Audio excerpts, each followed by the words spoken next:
Welcome to Warriors of the World. Today we'll be exploring the extraordinary fighting abilities of the Apache warriors, some of the most formidable combat masters in human history. Subscribe now to join our community and support this project. Now, let's begin. The Apache homeland stretches across what is now Arizona, New Mexico, and northern Mexico, a harsh landscape of scorching deserts, rugged mountains, and unforgiving terrain. It was in this challenging environment that one of history's most effective warrior cultures emerged. For nearly 3 centuries, Apache fighters defended their territories against Spanish, Mexican, and American incursions, establishing a reputation for combat excellence that remains legendary to this day. The term Apache encompasses several closely related groups including the Chiricahua, Mescalero, guerrilla, Western Apache, and Lipan. Despite their differences, these groups shared a fundamental approach to warfare that military historians now recognize as revolutionary for its time. Their fighting methods were not the product of formal military academies or written doctrine, but rather a sophisticated oral tradition passed from generation to generation. From earliest childhood, Apache males were conditioned for the physical and psychological demands of combat.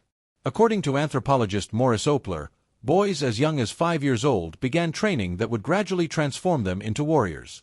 They were required to run increasing distances, often barefoot across rough terrain, to develop both endurance and foot toughness. By adolescence, many could reportedly run 50 to 70 miles in a single day through desert heat, a physical capability that would later prove decisive in combat operations. Cold water immersion was another key element of this training. Young Apache boys were awakened before dawn and sent to plunge into icy streams regardless of weather conditions. This practice not only hardened them against physical discomfort, but also developed the ability to function effectively despite environmental challenges.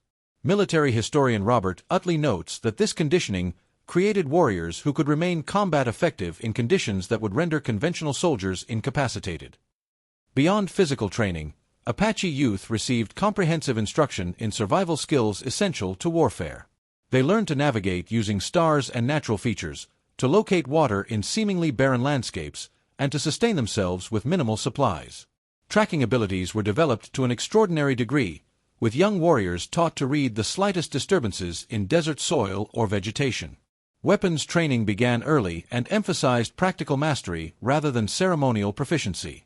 Boys practiced with small bows before graduating to full-sized war bows capable of driving an arrow through a mounted enemy at 30 yards. The war club, lance, and knife were also mastered through relentless practice. When firearms became available through trade or capture, the Apache quickly adapted to these new weapons while maintaining their traditional combat skills. What distinguished Apache warrior training from many other systems was its emphasis on practical combat psychology. Young warriors were taught not just how to fight but how to manage fear, how to remain clear-headed during chaotic battle conditions, and how to perceive the psychological weaknesses of their enemies.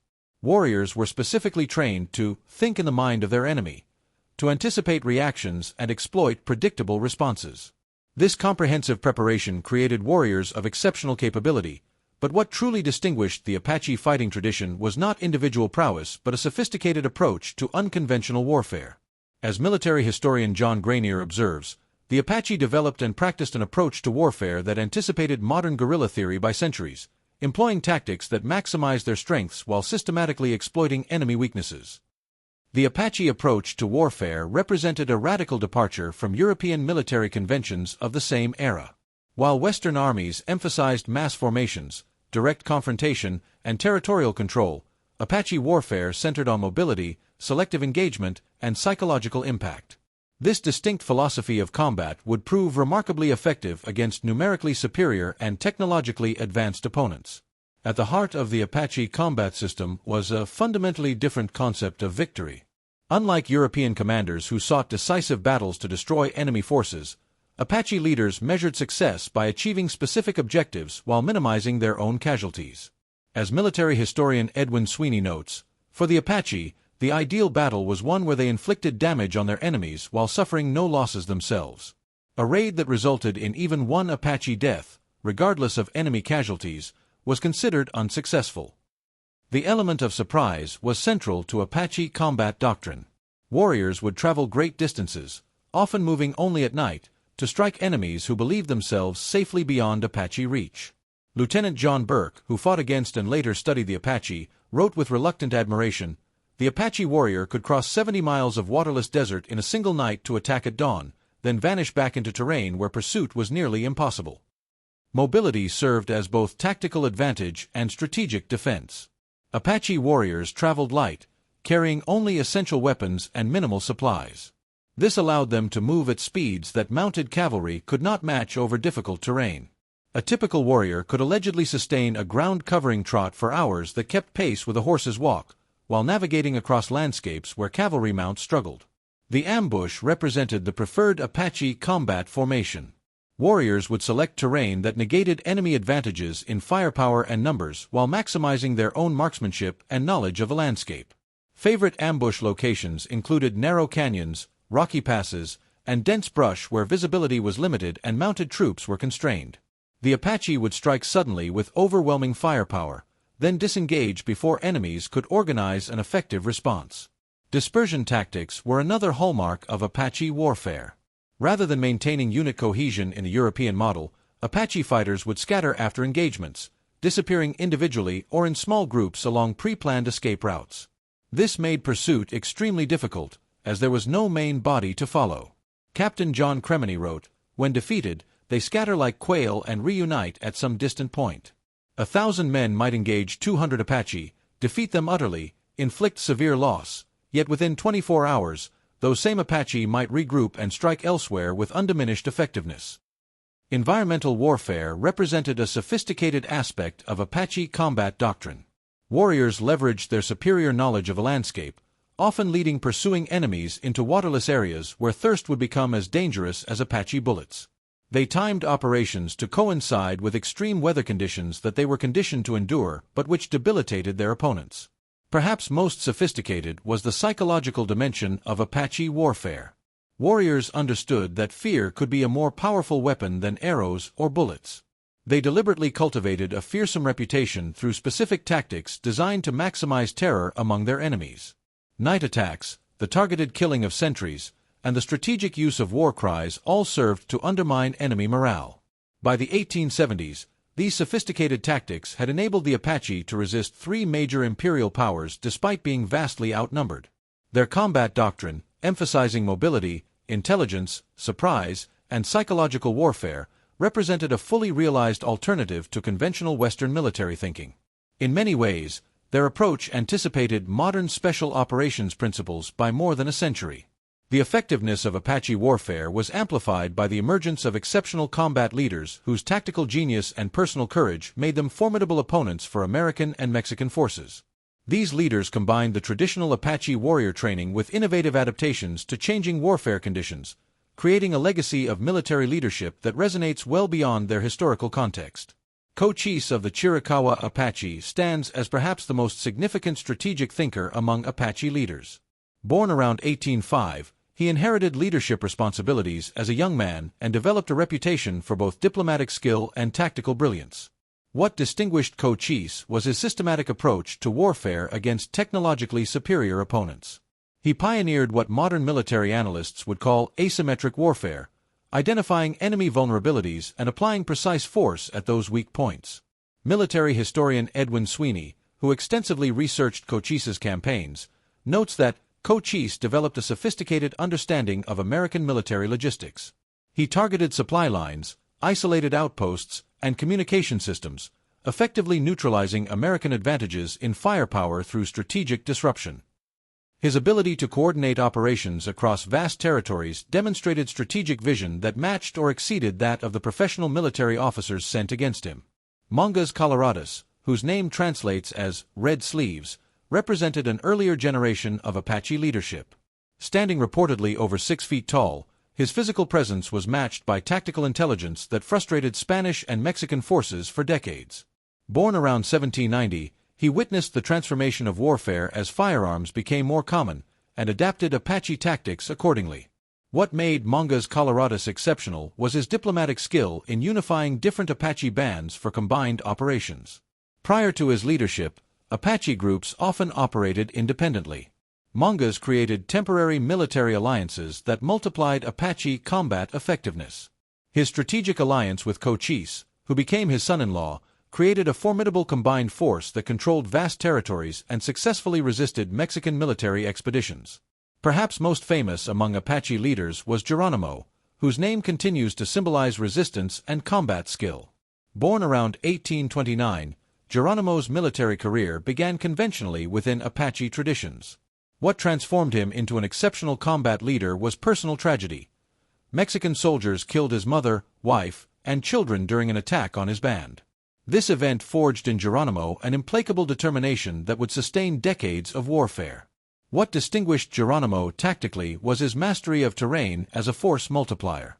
Lieutenant Charles Gatewood, who pursued Geronimo for years before finally arranging his surrender, wrote, "Geronimo possessed an almost supernatural ability to use the landscape as a weapon.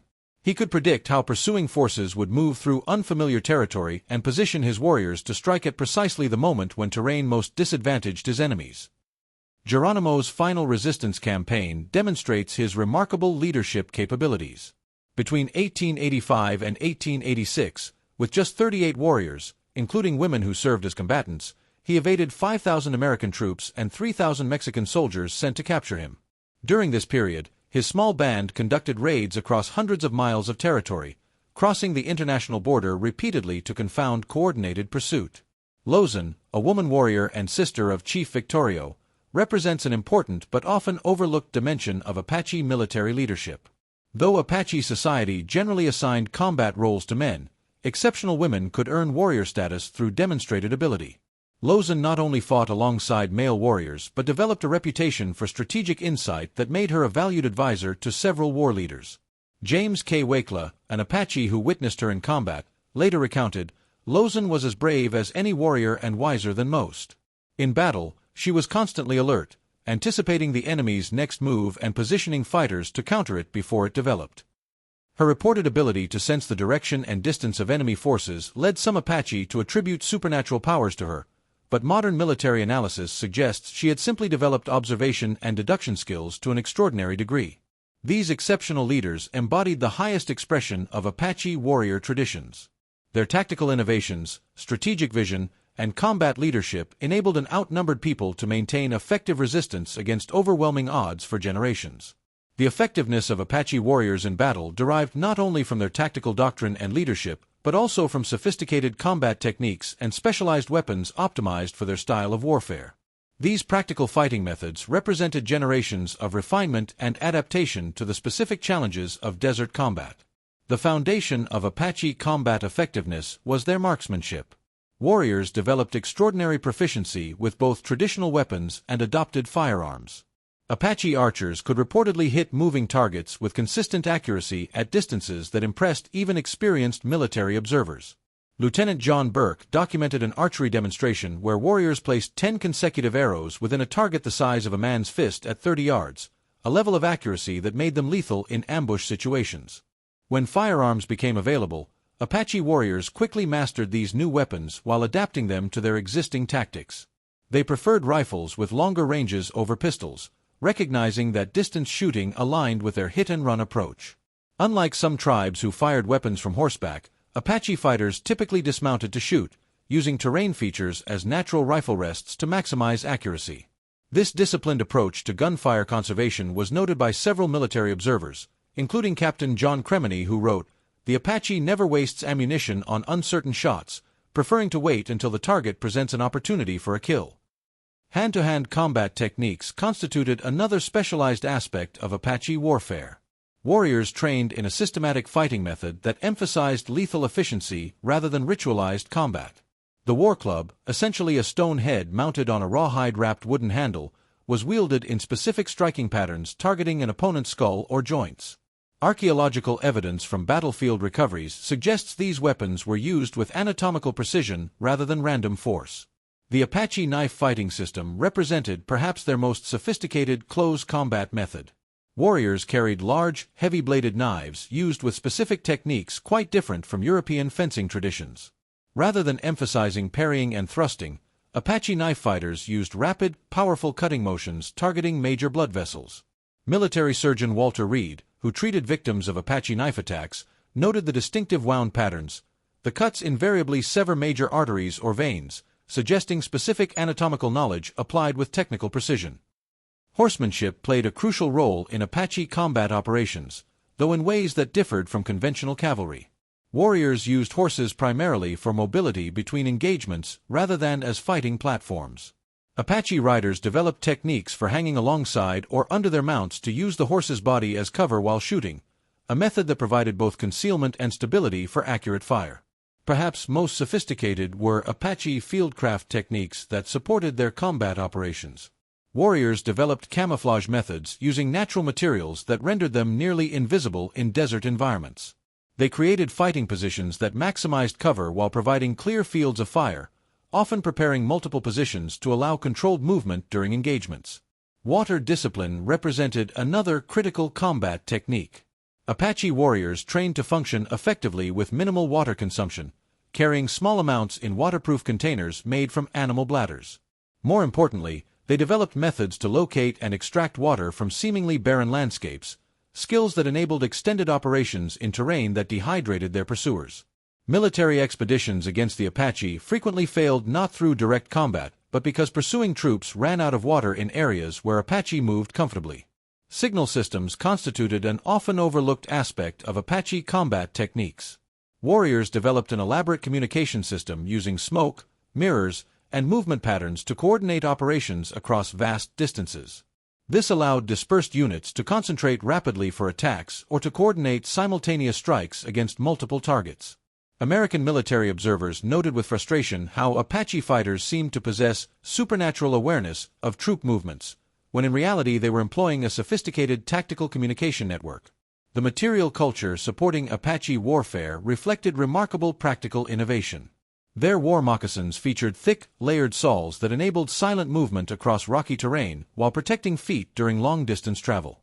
Weapons were designed for multiple functions. A war club could serve as a digging tool, a knife could be used for both combat and survival tasks. Equipment was selected and modified specifically to minimize weight while maximizing utility, allowing warriors to travel with minimal burden. The Apache resistance finally ended in 1886 with Geronimo's surrender, but the impact of their warrior tradition extended far beyond this historical conclusion. Their combat methods, once studied primarily to defeat them, later became the subject of military analysis for their enduring relevance to unconventional warfare. Perhaps the most direct legacy emerged within the United States military itself. By the early 20th century, American forces had begun formally studying Apache tactics for application in specialized units. The formation of the U.S. Army Rangers drew specific inspiration from Apache methods of reconnaissance, raiding, and terrain utilization. Colonel William Darby, who established the 1st Ranger Battalions during World War II, explicitly referenced Apache's small unit tactics as a model for his force's operational approach. During the Vietnam conflict, long-range reconnaissance units incorporated principles directly traceable to Apache practices. The stripped-down equipment load, emphasis on silent movement, and techniques for operating in enemy territory without detection all reflected approaches pioneered by Apache warriors. General William Yarborough, who helped develop U.S. Army Special Forces, acknowledged this influence. The Apache understanding of asymmetric advantage represents one of the purest examples of unconventional warfare principles in military history. Modern military tracking techniques also bear the imprint of Apache methods. The combat tracker teams employed in Vietnam and later conflicts utilized sign-cutting approaches first documented from Apache scouts who worked with the U.S. Army in the late 19th century. These techniques, reading minute disturbances in natural environments to gather intelligence on enemy movements, remain part of special operations training in several modern military organizations. The psychological dimension of Apache warfare has received increasing attention in contemporary military theory. Their systematic approach to creating uncertainty and fear through unpredictable patterns of operation aligns with modern concepts of psychological warfare. Military theorist John Arquilla has noted that the Apache understanding of psychological dominance anticipated by more than a century what we now call the cognitive dimension of conflict. Beyond technical methods, the Apache warrior ethos has been recognized for its relevance to modern combat leadership. Their emphasis on practical skill over rank demonstrated competence as the basis of authority, and expectation that leaders share the same risks as their warriors all resonate with current special operations command philosophies. The Apache approach to developing junior leaders through progressive responsibility and mentorship parallels methods now considered best practices in elite military units. For the Apache people themselves, the warrior tradition remains an important cultural touchstone despite the fundamental changes in their circumstances. Modern Apache tribal members have served with distinction in American military forces through every major conflict of the 20th and 21st centuries. Many cite their warrior heritage as a source of strength and identity that has helped sustain their communities through difficult transitions. Apache combat veterans from Vietnam through Afghanistan have noted the psychological continuity they feel with their warrior ancestors, even while serving in a radically different military context. As Sergeant Michael Darrow, an Apache veteran of Operation Enduring Freedom, expressed, "The warrior values I learned from my grandfather, self-discipline, observation skills, putting the group before yourself, these things are as relevant in modern combat as they were centuries ago." Military historians increasingly recognize that the Apache approach to warfare represented not a primitive precursor to civilized methods but a sophisticated alternative system optimized for specific strategic circumstances.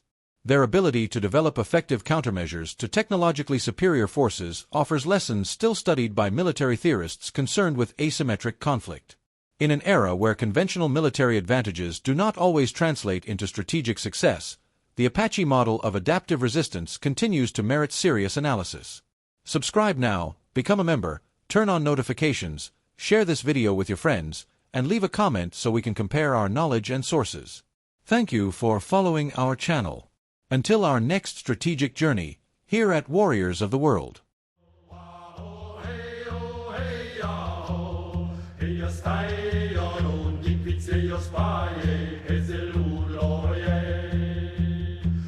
Canti la zia, canling la calila, pilama.